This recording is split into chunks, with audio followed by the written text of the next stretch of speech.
Hey, thanks for joining live. We've got a lot to discuss. Clemson blows out NC State, their second blowout in a row, and their second offensive explosion in a row. Before we get into that, we'll go through the entire ACC. We'll do our ACC power rankings. Then we'll discuss Clemson versus NC State. And finally, we'll look at Clemson versus Stanford next weekend, or this coming weekend, I should say, at 7 p.m. on ESPN. If you're here live, thanks for being here. Join in the comments. I like to show some of the comments you guys leave throughout the show. I always appreciate it. Be sure to give a like to this video, and if you haven't already, subscribe to this channel. So let's start. Let's dive into the ACC power rankings.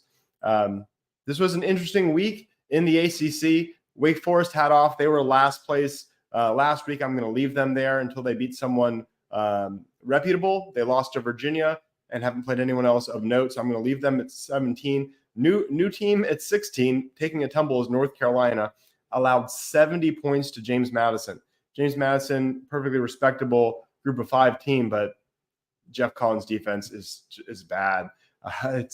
I remember his time at Georgia Tech and how that went so poorly, and Mac Brown brings him in to be his defensive coordinator. I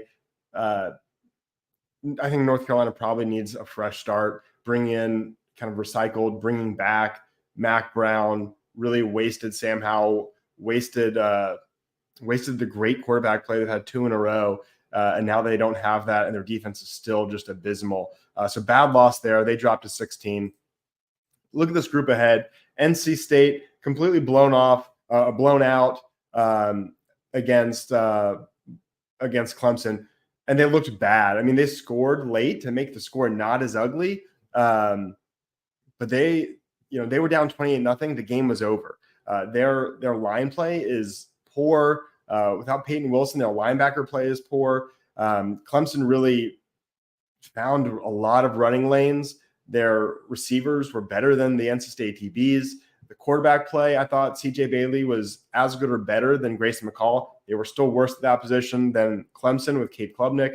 I just thought they were a vastly inferior team. And you got to remember, NC State beat Clemson 2 out of 3 years. So, they had drawn close, and this was a real chance for them to feel like they maybe, equaled or surpassed Clemson, and Clemson just kind of slapped that away and reminded them that they are a vastly inferior program. So a dominant win for Clemson, an embarrassing loss for NC State, completely non-competitive.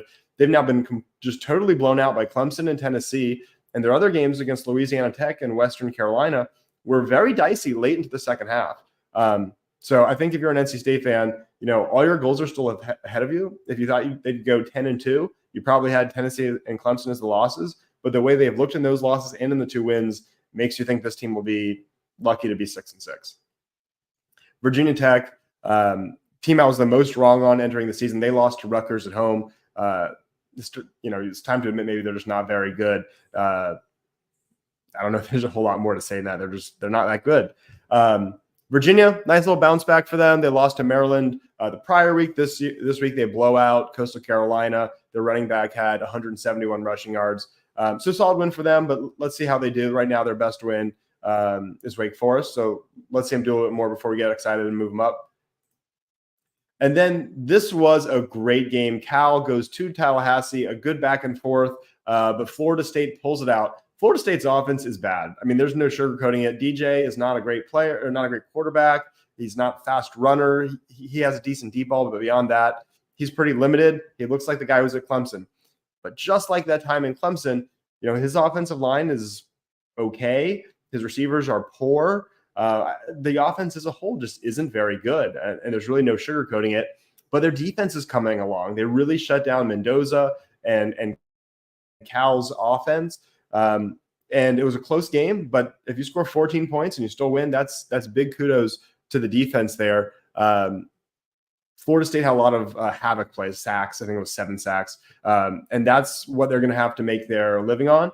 And that's what they delivered. So I think, Clemson plays them, I think it's in 2 weeks, right? So I don't know if Florida State's a big threat or a scary game per se, because that offense is probably not going to get a whole lot better. You can sort of know what you have with your receivers and with DJ, and it's very limited. But I think that defense is going to be a good test for some offenses. It'll be a good test for Miami. Not that the game as a whole is necessarily a good test, but Miami's offense against Florida State's defense will be a good barometer, and same for Clemson in 2 weeks. We'll see if Clemson looks like they did this week against Florida State. That means something. Let's see here. John saying that he's not convinced Florida State would beat the teams that have below them, besides Cal, of course. Yeah, their offense is bad. You're certainly right about that. But, Virginia's win is against Wake. Wake hasn't beaten anybody. North Carolina's defense might be bad enough that they can make Florida State's offense look competent. And NC State's looked awful. And so is Virginia Tech, losses to Vanderbilt and Rutgers. So, yeah, it's close. Sure, you can argue Virginia Tech, Florida State, whatever. But I think right now I lean Florida State a little bit over them. Their loss is bad, but in some ways, I don't know that they're any worse than Rutgers and Vanderbilt. Duke, they're 4-0. It's not a pretty 4-0. They barely beat Northwestern and they barely beat UConn. But this week they took care of business against Middle Tennessee State. So, kind of going to respect the results and scoot them all the way up to 10. So sort of to echo John there, I don't know that Duke would beat Florida State if they played. I think I'd pick Florida State. But nonetheless, they've certainly earned a spot above Florida State. And then 2 teams that have already played, Georgia Tech at 9, Syracuse at 8. Georgia Tech takes the loss this week. They went to Louisville. They were actually quite competitive. I don't think they're in maybe a massively different tier per se than Louisville, but you also have to look at Georgia Tech in a little bit of a different light. You saw them win at the line of scrimmage and beat Florida State. And that really boosted perception. A lot of people were telling me I should have Georgia Tech in the top 3 after that.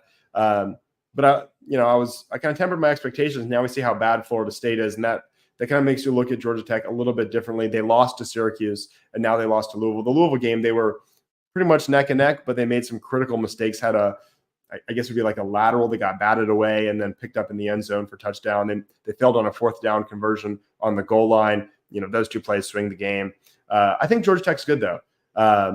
Yeah, spot on. Scott Terry here, absolutely spot on. They essentially, gave away 14 points. You're not gonna win at Louisville when you do that. I don't think they're bad though. I don't think Haynes King overall is a good quarterback. I think they're finding momentum with their offensive line thanks to Brent Key.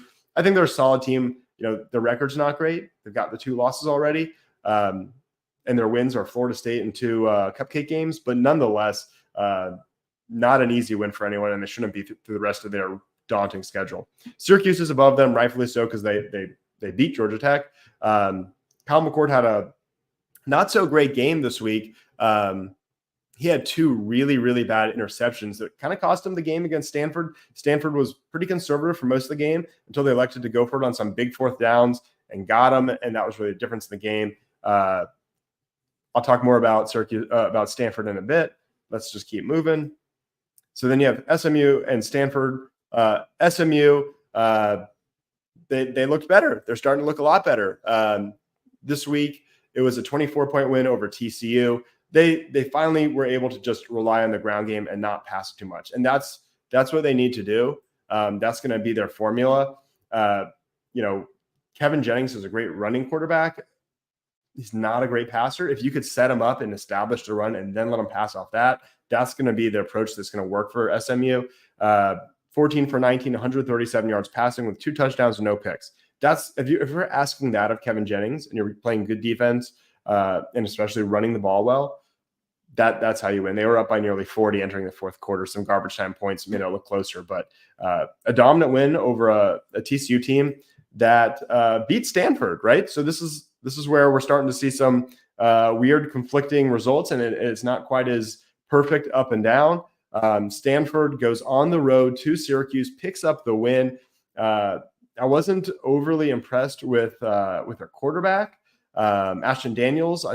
He's a good runner, but as a passer, he didn't look great. They do have one really good receiver, Elick Aomanor, and he had a huge catch down the stretch to set up the game-winning score for Stanford. But really, that was a neck-and-neck game. Just looking at some of these comments here. Yeah, absolutely. McCord was off. One of the picks was just really both of the interceptions were abysmal, and that was the difference. And that's why Stanford is now 6, and Syracuse has dropped down to 8. That group there, Stanford, SMU, Syracuse, Georgia Tech, those are, really close. I'd probably say they're kind of a tier in the conference above Duke, above Florida State, above Cal. And then maybe you have that last group after that, or maybe the 10 through 17 is really one group. But above them, you have Pittsburgh and you have Boston College. And that's probably a tier of their own right there. Boston College, last second win over Michigan State, win for them. It was close down the stretch. Got a big stop, got a big score, and that's how you win close games. I don't think that they are head and shoulders above the teams below them in this conference, but they're finding ways to win games. Obviously, had the big win in, I guess it was week 1. It was Florida State's second game, but they beat Florida State, and they're keeping that momentum going. It was pretty tough against Missouri, took the loss, but tough nonetheless. Of course, Missouri struggled with Vanderbilt, so maybe Missouri's not the top 10 team they're sort of built up to be, but nonetheless, like what I'm seeing from Boston College. And then Pittsburgh, they only played Youngstown State, but they absolutely destroyed them. And yeah, absolutely right here. Scott Terry saying, big fan of Thomas Castellanos. He's a shorter guy, not a prototypical NFL kind of quarterback, but he's electric and he's fun. And I think that's one of the things that elevates Boston College towards the top 4 or 5 in this conference. And I think the top 3 is obvious. The AP's got it right. They've got Miami as the best team in the conference. They've got Clemson number 2, Louisville number 3. Louisville obviously getting a pretty solid win, their first real win against a legitimate team against Georgia Tech. We talked about that a bit. They were fortunate. They were at home, got 2 basically free touchdowns. They were sort of gifted some points by Georgia Tech mistakes, but nonetheless, they blew out the first 2 opponents. Then they get a pretty plucky Georgia Tech team, took care of business at home. I don't know how you put anyone else above them besides Clemson and Miami. Clemson, maybe the weirdest team in the ACC so far. Just offense completely out of sync against Georgia. Georgia's defense is awesome, but Clemson's offense on its own just was bad, real bad against Georgia. And then the defense faded at the end, probably fatigue. But then App State, they blow them out. App State turns around, loses to South Alabama. So maybe you think, oh no, maybe that was a fluke, or not a fluke, but just a product of playing a really weak opponent. Then they turn around and do it again, get up 28-0, immediately just blitzkrieg NC State, completely overwhelmed them. Watched Aaron Murray, the former Georgia quarterback. He does online breakdowns for a lot of quarterbacks. It's called Snaps. And he did it. He's now done all 3 games for Cade Klubnik. And he said 95% of his throws were tremendous. He was awesome. A lot of great plays. And I'll dive into that more as we review the Clemson game, so I won't spend too much time on it here. Miami, they remain at number 1. It was a little dicey in the first half against South Florida. I think South Florida is probably decent. So that's not the worst thing in the world, but they blew him out in the second half. Cam Ward I think it's hard to argue against him being the best quarterback in the conference. They got solid receiver play and a good offensive line, and their defense seems pretty stout. So that's all the ingredients there. Of course, there's always going to be questions about Mario Cristobal and his in-game coaching when they start playing tougher opponents. Certainly, he's had snafus going back to Oregon, blew a game, failing to kneel against Stanford back when he was at Oregon, then did it to Georgia Tech last year. I don't know that he's the best in-game coach, but boy, does he recruit well. Does he accumulate talent and seemingly pull them on the same page and build a culture? And maybe that's more important. I think Miami is probably still deserving to be the conference favorite. And yes, another great comment here by John. Louisville Notre Dame is this weekend. That's going to be one to watch. I don't know. I kind of think Louisville can hang. I'm not overly impressed with Notre Dame. I'm not saying Louisville will win, but it wouldn't surprise me by any stretch of the imagination. I think I agree here with a different John who says Louisville might be better than we think. I think there's 3 teams in the ACC who have playoff aspirations: Miami, Clemson, Louisville. I think Boston College and Pittsburgh are interesting teams that could end up being pretty good. And I think that Stanford, SMU, Syracuse, Georgia Tech group are also rock solid. And the bottom 8 are probably not very good. That's probably a weak bottom half of the conference, if we're being honest. So that's it for the ACC Power Rankings. Hope you enjoyed. Don't forget, this channel is sponsored by Ready Vets. They're available. They're open now 7 days a week. They're in the upstate. So if you live in the upstate, Greenville, Taylor's area, be sure to check them out. At least save them in your phone. God forbid you ever need them in a jiffy to help your dog or cat. They're great, and they're owned by Clemson grads. All right, let's change gears here for a little bit. Let's talk about Clemson. So Clemson, again, horrible performance against Georgia. The defense did everything they could until they finally kind of gave way. But the offense was bad. Klubnik was mediocre at best. The offensive line was maybe the only bright spot of that Georgia game. But even then, they didn't run the ball with conviction or really particularly well. But then they bounced back the very next week and utterly dominate App State. Well, maybe App State, a lot of people were saying they're really good. In 2007, they beat Michigan. In 2022, they beat Texas A&M. After their loss to South Alabama, I think it's clear they're not that good, right? So whatever, the safety play by App State wasn't that good. Aaron Murray pointed that out in his review. So I still felt like we saw a lot of progress from Clemson, but I wanted to see it against a ACC opponent. And I'm pretty down on NC State. I was down on them beforehand. I picked Clemson to win 35-14, right? So I was quite high on Clemson, at least relative to NC State. But nonetheless, to burst out to a 28-0 lead and then the rest of the game really be garbage time just affirms everything we saw against App State was real, not just a product of a poor defense. And frankly, I thought Clemson looked even more impressive this week. It was 28-0, then 45-7. The lead eventually got to 59-14 before backups came in, and NC State made some progress. It was 59-35. Honestly, the only criticism I have of Clemson is the defensive backups don't look good, right? Sammy Brown even, I had a friend texting me saying that, he thinks Sammy Brown isn't ready, doesn't look that great. And then at first I was like, that's crazy. I went back and watched the highlights, and a lot of those plays in the second half where NC State's, making moves, you see Sammy Brown getting turned around or lost in the hole in the wrong lane. So just, I thought Kobe McLeod also had some of those problems in the Georgia game. But I think it's generally a lack of depth. And I think it's great that Clemson's blowing these teams out and building that depth. Yes, absolutely. John here mentioning the improved blocking. Blocking is a huge part of that, a part of the progress. And I'm going to start with that actually, because one of the very first plays is a testament to that blocking. So Clemson's first touchdown run was a Cade Klubnik 55-yard touchdown run off a zone read. I assume it was a read and not just a fake handoff. But Klubnik offered the handoff to the running back. He pulls it away, and then he takes. And at the same time, you have two pulling offensive linemen. So left guard Marcus Tate is pulling to the right, and just right before Cade is going to run by, Tate picks up a perfect block, which allows Klubnik to get to the line of scrimmage. Tristan Lee is also pulling, and he's leading the way, and he picks up a block, which opens up a hole, allows Klubnik to get about 7 yards upfield.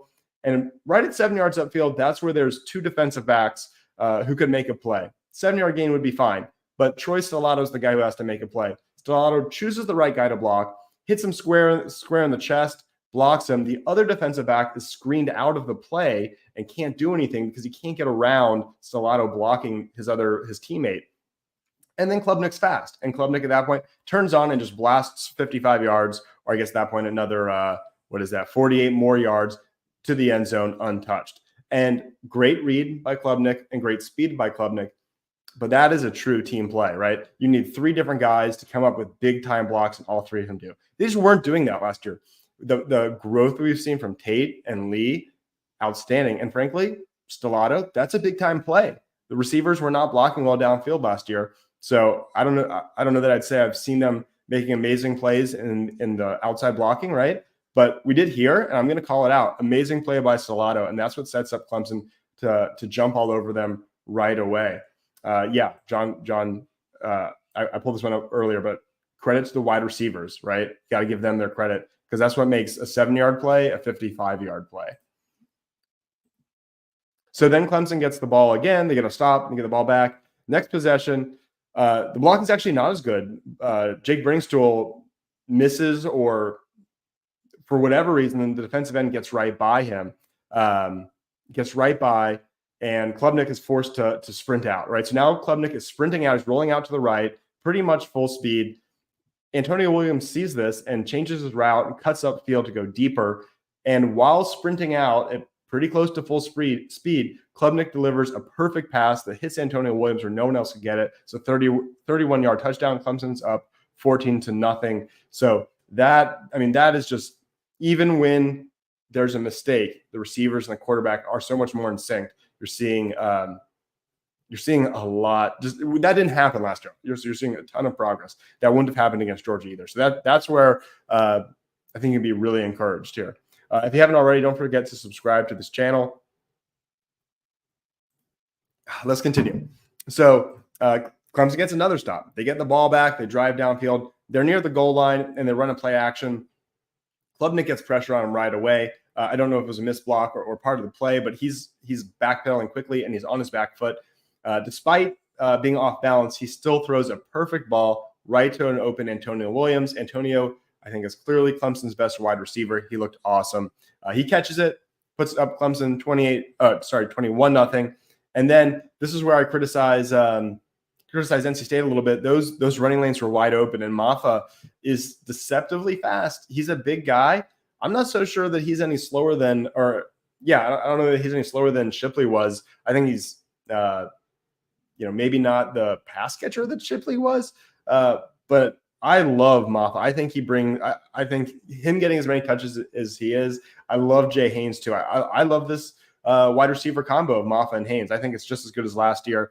And his 38-yard touchdown run put Clemson up 28-0, effectively ends the game. Aaron Murray did his review. Again, if you've not watched any Aaron Murray videos, I encourage you to check him out. I've learned a lot from him. I try to watch him before I do anything because he's got some great analysis. He called Klubnik's play tremendous on 95% of his throws. So not perfect, but pretty darn close. And I was really impressed, both live and on watching highlights. Really, really impressed by Klubnik. I saw, especially after the Georgia game, but I've been seeing for a while now, criticism of Garrett Riley, and I just completely disagree with it. I think Garrett Riley's been a great hire, and now you're seeing what he does when he has a quarterback who's not tentative, a quarterback who's not gun shy, a quarterback who will aggressively attack downfield. And that is enabled by an offensive line that's competent and receivers that are actually dangerous, that are actually real threats to get open downfield.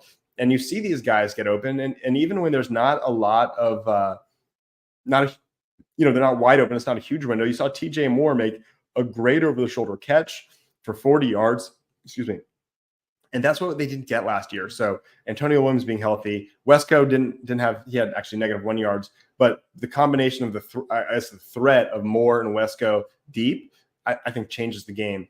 And now that's given Klubnik confidence, and you sort of get that ball rolling. So I love Garrett Riley's offense. I think it's creative. I think it takes shots, and now they have the pieces to actually do it. So they're starting to get the ball rolling. I wonder. I'm not saying Clemson would beat Georgia if they played them again now. Not saying that. Despite Georgia looking awful against Kentucky before their open date. Not saying that. But I think it'll be a lot closer to what my original Georgia prediction was, which was 28-21 Georgia. I think Clemson's offense has grown. I think if they got that rematch, they'd be much more competitive.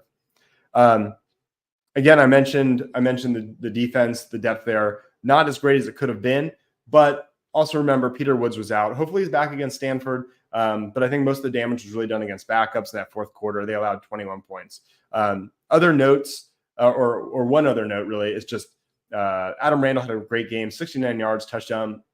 I don't think he's a game breaker, but I think he's a good kid who works really hard and isn't the type of kid who wants to transfer. So I was really happy to see him do well. Evidently, he was playing through some sort of toe injury that requires a screw, so he's going to miss about 3 weeks.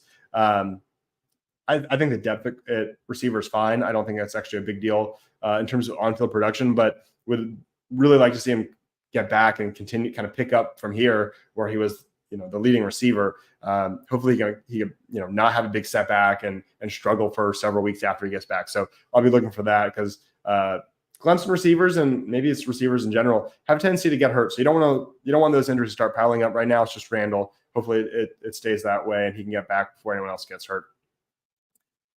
So I think overall a dominant win for Clemson. If there's any doubt, any doubt that performance against App State was real, I think those doubts are out the window. I think Clemson fans should be very encouraged. This is not a great conference. Louisville, Pittsburgh, that back-to-back late in the year in November, that's going to be tough. Until then, Clemson has no excuse for losing a game.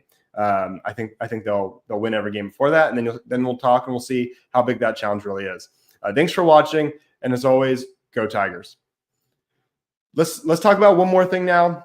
Let's look ahead to the Stanford game. That's next week. That's Saturday at 7 p.m. on ESPN. Stanford, of course, they went up to Syracuse. Kyle McCord had been running an excellent offense. They went up to Syracuse and picked up a win. I thought the defense was really good. I thought the running game was really good. And maybe it'll be Clemson's best defense that they face since facing Georgia. Syracuse could not run the ball at all. I'm going to pull up some of these stats. They were pretty abysmal on the ground, and they really put it all on Kyle McCord's shoulders. And McCord, for the most part, was good. He was 27 for 42, 339 yards, 2 touchdowns. But he threw 2 really bad picks that were the difference in the game. It was a 26-24 win for Stanford. Stanford was kind of playing it close to the vest because I don't think their quarterback, Ashton Daniels, is particularly good, to be frank. He was 23 for 38, not great. Only 178 yards, not great. That's only 4.7 yards per attempt, which is kind of like Klubnik last year, where even his, regardless of incompletions, he's not attacking deep. He can't do a whole lot deep. And he had 2 picks even with that. So he wasn't great, and I don't think he's going to be a huge threat to Clemson's defense next weekend. They ran the ball pretty well, 173 yards, 5.4 yards per carry. I think, obviously, Clemson's rushing defense is going to be a lot tougher than Syracuse's. But Syracuse's defense will be tough, and, of course, they have Elic Aomanor, wide receiver deep threat. He had 7 receptions for 87 yards. He did something similar against TCU, and he'll be their real offensive weapon that Clemson has to watch out for. But I think the bigger or more interesting test is Stanford's defense. Clemson going against a pretty challenging defense. They've only allowed 51.7 rushing yards per game, only 2.18 yards per carry allowed. Schedule hasn't been that tough. TCU, Cal Poly, and Syracuse. So, take what you will from that. But it seems like a pretty tough defense. Troy Taylor's seems to be getting this program moving in the right direction. I think the Pac-12 last year was particularly strong, and they might be at least okay, middle of the pack in this conference, led by a good defense and a kind of dedication to a physical run game. I think to beat Clemson, when you have this kind of talent deficit, you're going to need good play from a quarterback, and I just don't know that you're going to get that from Ashton Daniels. He's only 61.5% completion percentage on the year. Before I was reading you the Syracuse game only, where it was some of his numbers were worse, but 61.5% on the year, only 5.9 yards per attempt on the year, only 187 yards per game, 4 touchdowns to 3 picks. And then now he's going to be facing, I think, by far the toughest defense he's faced all year. Avion Terrell will go up on Aomanor. That's going to be a really tough matchup for them. I don't see them being a particularly huge threat to beating Clemson, but I could see them bogging Clemson down. If you don't believe that Clemson's offense is really taking these strides. I do. I think it won't be as easy as a burst to 28-0. But I think it's real, right? I think Clemson's got a deep receiver core, even without Adam Randall healthy. I think the offensive line play, what Matt Luke has done in one offseason is incredible. The guys, Tristan Lee, Marcus Tate, they've elevated their game. They lost Will Putnam, no drop-off. So the offensive line play is really good, and it just shows bringing in outside elite coaching talent, how big of a difference it makes. Not just promoting guys who went to school either with you, in the case of some guys that went to school with Sweeney at Alabama, like Lemansky Hall, or guys who played for him at Clemson. You love to incorporate them when you can, but you can't force the issue. This Matt Luke is what happens when you bring in top-level elite position coaching talent, and it's made a huge impact. I think that's why next week's game, even if it gets ugly, I trust Clemson's offense to score enough. The SP Plus, Bill Connolly's statistic, only has Stanford at 75 overall, the offense at 68, and the defense at 85. Just from an eye test, that rank on the defense seems a little unfair. I would have their defense a good bit better than that. But nonetheless, I think it's another one where Clemson can roll. Let me see if there's any comments here before we wrap up. Yeah, pass on Stanford. Yeah, the run defense was certainly shut down Syracuse. I'll be very, very interested to see if Clemson and Moffitt can get going. I think Clemson's offensive line and running backs are certainly a different level than Syracuse, and perhaps we haven't been able to say that in the past pre-Matt Luke. But now I think you certainly can say that. So maybe Clemson can run against them, but even if they can't, or even if it's slow going, I think the passing game is proven itself, and that's where Clemson can make their hay. And I think it'll be a solid and encouraging win. As always, don't forget to like this video. Don't forget to subscribe to this channel, and go Tigers. If you enjoyed this video, please help this channel by liking the video, subscribing, and leaving a comment. Also, if you're a pet owner and you live in the upstate, check out our sponsor, Ready Vets. They offer immediate walk-in care when your pet can't wait. They're open 7 days a week till 10 p.m. They're owned by 2 Clemson grads. They're located in Taylor's, just 10 miles from the Woodruff Road shopping district.